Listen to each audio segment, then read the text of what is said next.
Kazayağı mantarı, Türkiye'de sıkça kazayağı mantarı veya sarı kız mantarı olarak adlandırılan, eşsiz lezzeti ve aromasıyla bilinen bir mantar türüdür.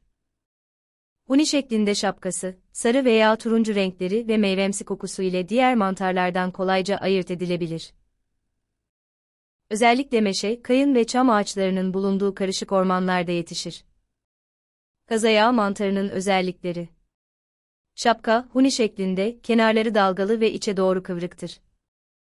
Rengi genellikle sarı veya turuncu tonlarında olup, bazen soluk sarıya kadar değişebilir. Lameller, gerçek lamel yerine şapka yüzeyinde çatlaklar şeklinde uzanan damar benzeri yapılar bulunur. Bu özellik, kazayağını diğer mantarlardan ayıran en önemli özelliklerden biridir. Gövde, kalın ve dolgun, şapkaya doğru incelen bir yapıdadır. Et, beyaz veya sarımsı beyaz renkte, sıkı ve kokusu hoştur. Genellikle kayısı veya şeftaliye benzer meyvemsi bir kokusu vardır. Büyüme ortamı, nemli ve gölgeli ormanlık alanlarda, özellikle meşe, kayın ve çam ağaçlarının altında gruplar halinde veya tek tek bulunabilir. Kazayağı mantarı avcılığı, hem keyifli bir doğa etkinliği hem de lezzetli bir yemek için harika bir fırsattır. Ancak mantar toplama konusunda dikkatli olmak çok önemlidir. Yanlış türde bir mantar tüketmek ciddi sağlık sorunlarına hatta ölüme yol açabilir. Kazayağı mantarı nasıl tanınır? Renk, sarı veya turuncu tonları, kazayağının en belirgin özelliklerinden biridir. Şekil, huni şeklindeki şapka ve dalgalı kenarlar, kazayağını diğer mantarlardan ayırmaya yardımcı olur. Lameller, şapka üzerindeki çatlaklar şeklinde uzanan damar benzeri yapılar, kazayağının karakteristik özelliklerindendir. Kokusu, hoş ve meyvemsi bir kokusu vardır. Mantar hakkında bilgi edinin, kazayağını iyi tanımak, yanlış türde bir mantar toplamanızı engeller. Tecrübeli bir mantar avcısından yardım alın. İlk kez mantar avına çıkıyorsanız, deneyimli birinden yardım almak faydalı olacaktır.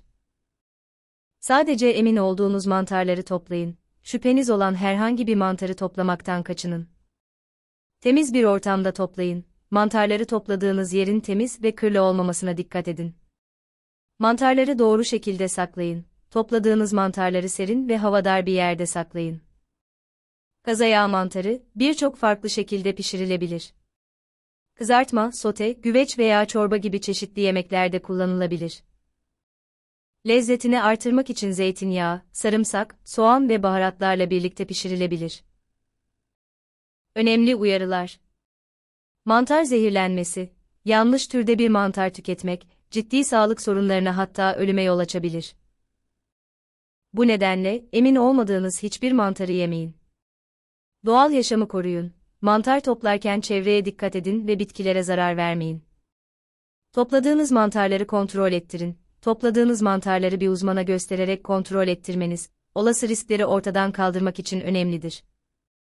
Kazayağı mantarı, hem lezzetli hem de sağlıklı bir mantardır. Ancak mantar avcılığı yaparken dikkatli olmak ve uzmanlardan yardım almak çok önemlidir. Yanlış türde bir mantar tüketmek ciddi sağlık sorunlarına yol açabilir. Not: bu bilgi, genel bir rehber niteliğindedir.